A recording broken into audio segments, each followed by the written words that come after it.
Hello. Hi, Welcome back. My name is Amanda, I'm Allison. and thank you for joining us again. We're going to do a quick species spotlight for you today. Um, I've picked one of my favorites, our little bouncy critters here in Ohio. Our species spotlight today is the Eastern Cottontail Rabbit. Oh, So yay. I love to watch them. They're adorable at any size. Um, to watch them out there nibbling, running around the yard. A really cool species that we have here. So here in Ohio, of course, we have the Eastern Cottontail Rabbit. So we have one rabbit in Ohio, and we have one hare in Ohio. So our one rabbit that we have is the Eastern Cottontail Rabbit. If you see something that looks different from this, then you may be seeing a snowshoe hare, but they are critically endangered. Um, or you've seen someone has let their pet go or a pet has gotten loose. So Eastern Cottontail rabbits are pretty uniform. They look alike. You may see some variance in size depending on their age, but just one, just one rabbit in Ohio, the Eastern Cottontail Rabbit. So the Eastern Cottontail Rabbit can be found all the way from Canada all the way down to South America. They can be found from the East Coast of the United States all the way to the Great Plains. So that means we can see them all over the great state of Ohio. They really have one goal. They are eating, eating, eating, much like everything else. But that's what we usually get to see them do, is eat. So they only eat plants. So they're eating the dandelions, the clover, all those things that are really rich in nutrients out of your yard, from all over the place. They kind of like an edge habitat where they have a place to hide. A lot of times now under our sheds or our decks, bushes, trees, but then a nice open area where they can come out and gobble up those healthy plants. They don't dig holes though, so you don't have to worry about that type of nuisance on your property. They don't dig holes, but they also really don't tolerate others. So they don't let anyone live close to their little area they've established as theirs. So you can see them basically anytime from the sun in the evening when the sun starts to set, all the way until that sun comes up in the morning. They have excellent hearing, they have excellent eyesight, and they have an excellent sense of smell, which comes in handy when you're prey animals for most of the predators in our state.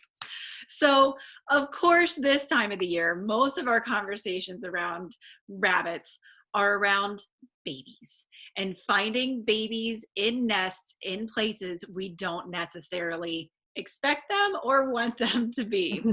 So, they don't dig a hole, but when a mommy rabbit is just about to give birth, she will prepare a nest, and those nests are on the ground. So, here, this is such a lucky catch. Someone has recorded an Eastern Cottontail rabbit making a nest in their yard. So we see this mommy. You would think at first that maybe she's eating, but she's not. She has gathered those long grass fibers and she's tucking them into a hole that was already there.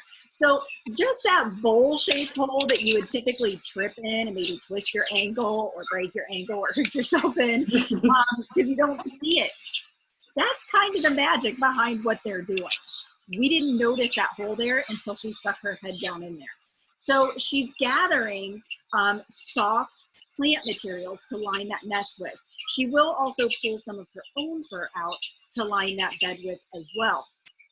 So when she gets it all ready, she will give birth to those babies in that nest. Now, if we switch over to see just how sneaky they are with making these nests. So, of course it's weather dependent. But basically they are having babies anytime from February to September. They will average 3 to 4 nests in that time. It can be less, it can be more, again, weather dependent. And there's about 5 babies per nest.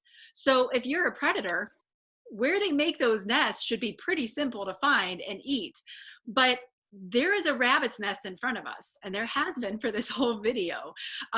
they don't have a strong smell as babies in those nests. They've been lined with the plants that surround them. So if you're a predator and you look out over that field, you take a sniff, you don't really see anything. You also don't want to be out in the open either, so you might skitter on your way a little bit faster. But as we've zoomed in on this video, this nest has been right in front of us the whole time. It's in a place around manicured trees and where it is mowed, we presume, weekly. Those babies are tucked down in that nest. And it's a little hard to tell because of the shade and the sun here, but they are right down in there. You can see a little bit of movement. We can see a little bit the shape of ears. You can see that fur on the top. So that's the fur from her body that she has pulled and put in that nest. Their fur also can be pulled away in clumps without damaging their skin, in case a predator would grab on. So for her pulling that fur out, it doesn't cause any damage. There we can see some little ears in here. So I have a little better video. This is actually in a chicken coop, so this straw is not normal, but here are the babies in the nest. Now these babies, they are within a few days of being out of this nest and starting to stray away from this nest. When those eyes are open and they're fully furred and those ears are up off of their head, it's really time to go for them. So this one's a little confused, probably looking for mom. Now in about 2 weeks, they're going to start to wander away from the nest on their own. Within 3 to 4 weeks, they are on their own. So being a rabbit, they are born with those eyes closed and no fur. So they grow very rapidly. But please keep in mind, you're probably not going to see mom visit the nest. She visits the nest once a night, maybe twice if they're lucky. It's a very powerful sterile milk that she is feeding them, and she's on the way. If you find a nest and you're worried about if mom is feeding them, you don't have to worry about your scent chasing her off. You can tell if they have full bellies, and there is a simple trick you can do. So you can lay string across the nest. Right.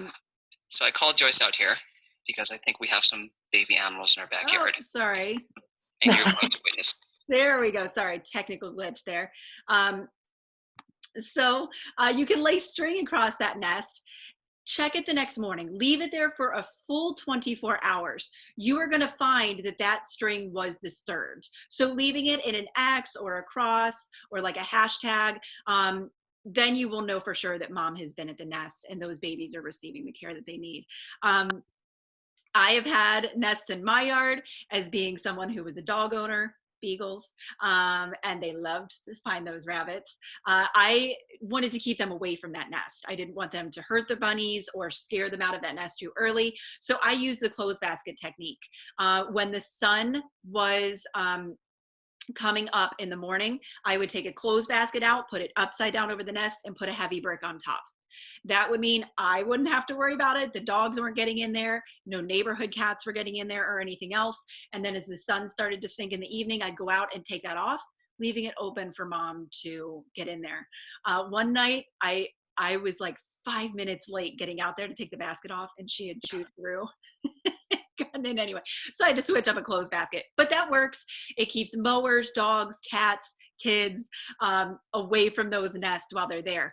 And you're not looking at a long commitment. You're looking at about a 28-day commitment from the time they're born until they're out on their own. And by the time that litter is leaving, mommy's ready to have another one. So enjoy watching those Eastern Cottontail rabbits, but I want to leave you off with a fun craft. Being that we're at home and, not all of her days have been very nice outside, I do want to leave you off with a fun one of things that you probably have around your house. So it is a no-sew sock bunny. So you basically can use rice. It is adorable. You could use rice, a marker, ribbon, rubber band, socks. You basically fill a little bit with rice and you use a rubber band to pinch that off to make a tail. Then you put a lot of rice and put another rubber band to make the body, a little less rice and another rubber band to make that head. And then you cut the leftover for the ears. If you have a ribbon, you can decorate your bunny. This is something you can do at home. to remember our little rabbits outside. So if you see them, please enjoy taking a peek at them. They're super busy this time of the year, but Mhm. they typically don't want to get too close to us, but it is fun to see them. Oh yeah, I love watching them. They're kind of funny. Their little hops, their mating dance, they're pretty amazing. So Mhm. thank you for coming along on this Eastern Cottontail ride with me, Allison. Yeah, thank you for having me. Absolutely. So keep your eyes peeled for our Eastern Cottontail rabbits. Please be tolerant of them, and give them a nice, calm place to hop around and get their food. So thank you so much, and we will see you all soon. Bye.